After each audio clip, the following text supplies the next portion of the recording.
Hello, আসসালামু আলাইকুম guys. আমি হলাম রাফাত। আজকের ভিডিওটা ডিএলএস এর নতুন আপডেট নিয়ে আবারও নতুন আপডেট এসে গেছে ডিএলএস গেমের মধ্যে। তো গাইস দেখতেই পাচ্ছ এখানে আপডেট এসে গেছে। এই আপডেটের কাজ হলো আগে অনেকে ফ্রেন্ডলি ম্যাচ লাইভ ম্যাচ খেলতে পারতো না, এগুলা এফটিজি কোম্পানি ঠিক করে দিয়েছে।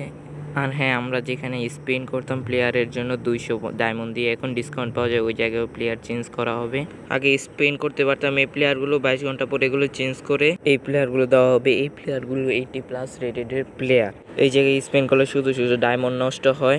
আর হ্যাঁ, তুমি যদি ডিএলএস গেমে নতুন হও তাহলে এই জায়গায় স্পেন করতে পারো, কারণ তোমাদের 80 রেটেডের প্লেয়ারের অনেক প্রয়োজন হয়।